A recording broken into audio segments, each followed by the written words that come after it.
A major contributor to cooling load in commercial buildings, particularly those with dark roofs, is the amount of heat gain from the sun. Now, there's a variety of technologies that you can use to reduce those cooling loads. In fact, cool roof technologies can reduce the cooling loads or air conditioning costs on buildings by as much as 10 to 20%. With me today is Dan Barbe, and he's with Bay Systems, and you guys are manufacturers of cool roofing products. These products have been around for a while, haven't they? Yeah, cool roofing technology, if you go back to the oldest time, 3,000 years ago, people in the Mediterranean used to mix gypsum and put them under houses to keep buildings cooler. More conventionally in Florida, back in the 50s, a lot of the homes had white rocks in them to try to keep the buildings cool before air conditioning became a big part of the environment down there. But cool roofing systems today have been commercially available for well over 20 years and have performed very well. Now, if we were to catalog or characterize the different types of systems, what are they? Because there's a lot of options out there. Okay. Well, going back to Title 24, the requirements that we're trying to do is to have a product that has a surface reflectivity of 70% and emissivity of 75%. That can be achieved with 4 different products. We can put down a conventional built-up roof and have a fluid applied coating put over the top of it. There are manufacturers today that have a cap sheet, a surface that meets those Energy Star requirements and Title 24 requirements. A second option is single-ply roof membranes. Single ply is a product that comes in a roll. It's rolled out like a carpet on the roof, and it's installed either with mechanical fasteners or an adhesive, and a lot of times the seams are welded or they're put together with an adhesive. A third option is spray polyurethane foam, where the product is installed as a fluid. 2 components, an A component and a B component, go through a mixing chamber and a gun, and you put a layer of insulation on the roof and then a protective coating over the top of it. Now, that would be a closed cell insulation? Closed cell foam, open cell? Absolutely. Yeah, most requirements make the foam a 90 to 93% closed cell. And then another option is a fluid applied coating system. And again, we're back to those performance requirements of a reflectivity at 70% and emissivity of 75%. The roof we're standing on today is an asphalt emulsion reinforced with polyester, and then it has a cool roofing product over the top of it. So that would fall under the line of a fluid applied system as well. Now, let's go through each of these and maybe give a brief description of where they make the most sense. Okay. It's kind of the analogy of the world's biggest poker game sometimes. You know, there's a pot of money that represents the budget, and depending on the terms and conditions that you're finding in a roof, those are the cards that you have to play with.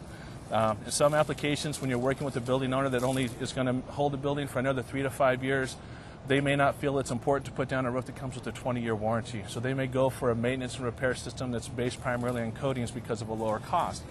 On the flip side, if somebody's going to keep a building and it's part of a family trust, or if it's a school district or something that they're going to keep the building for a long time, that may be a product like a high-performance single-ply or a spray polyurethane foam roof, or a good built-up roof that comes with a higher warranty period, a 20-year warranty period, or something of that nature. Now, Dan, does weather have an impact on the types of systems that you can apply? Absolutely. Weather and time of year. The system that's being put down behind us, it's all water-based technology. And obviously you can't put down a water-based product in the middle of winter when rain's imminent.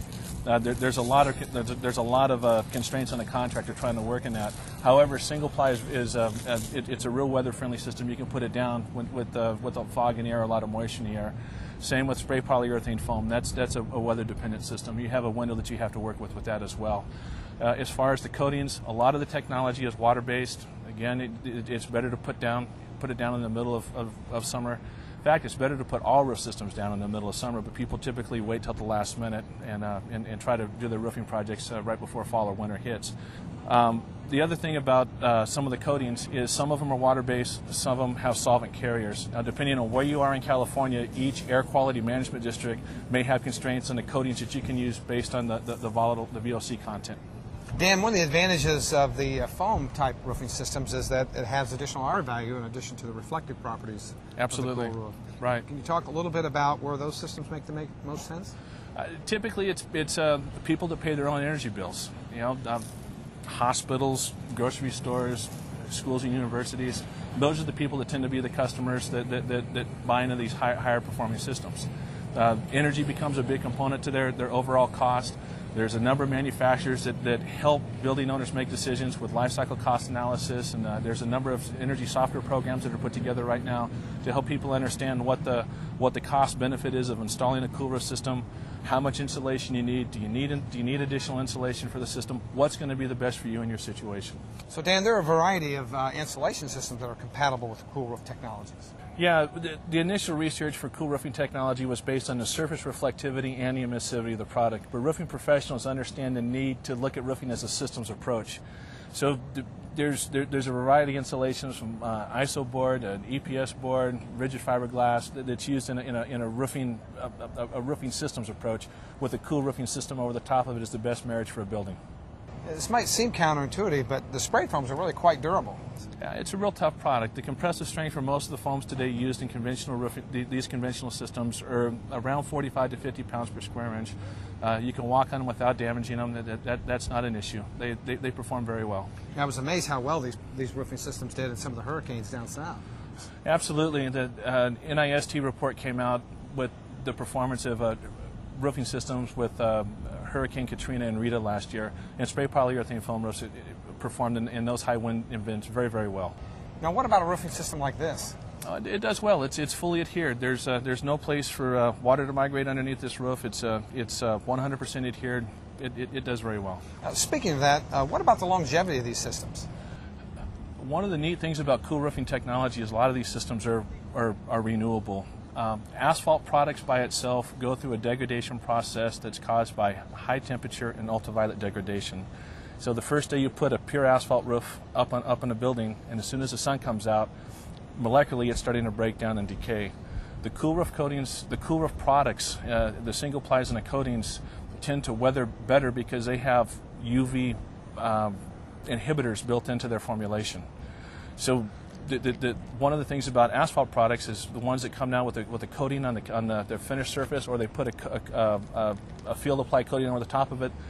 The performance, they'll last longer because we're lowering the temperatures and we're reducing the ultraviolet impact on the roofing systems. These systems are renewable. Once they go through a service life of 10 to 15 years with the fluid applied coating over the top of it, they can simply be pressure washed, proper maintenance and repair done to whatever new mechanical equipment's been added, any penetrations to the roof, it can be recoated, and there'll be a new warranty issued to the building owner as well. And that's for all these types of systems? Yes. If I'm a code official, what do I need to know about cool roofs? You want to start with your first source of information at the Cool Roof Rating Council, www.coolroofs.org, and they do a very good job updating a list of tested products. What you'll find on that website, though, and when you look at the list of products, you'll find products that have compliant reflectivities, 70% or greater, and compliant emissivities, 75% or greater. What you won't find out is which product's going to perform better. And that's one of the things that's just taken care of in the marketplace. Performance is always attributed with cost. So higher performing products are going to cost more in the marketplace. So what you mean by higher performing products, what you're saying is that even though they might have the same numbers in terms of their emissivity and the reflectivity, the performance comes in the longevity? Absolutely. Absolutely. And a lot of the times they'll go back to warranty period, approved applicators. There's a whole, and that's true with any roofing system, not just cool roofing products. So Dan, metal roofs can also be a cool roofing technology? Absolutely. Metal roofs, there's a lot of them that are designed to meet the low slope criteria, and they put a factory applied coating over the top of it that meets the emissivity and the reflectivity requirements as well. Dan, can you summarize these systems? There's four primary low slope roofing products. One is your conventional built up or modified bitumen roofing system, and it'll either be surfaced with a field applied coating that meets the reflectivity and emissivity requirements, or it comes with a cap sheet that's been coated in the factory to meet the reflectivity requirements. Second system is a single ply membrane. The product that comes like a roll of carpet rolled out on the roof, mechanically installed with mechanical fasteners, adhesives, or the seams are heat welded. The third system is spray polyurethane foam that'll be sprayed on a roof and then surfaced with an appropriate cool technology that meets the surfacing requirements. And then a fourth system are the fluid applied membranes and coatings like the one we're standing in right now. Well, Dan, great information. Thanks for being here. Thank you.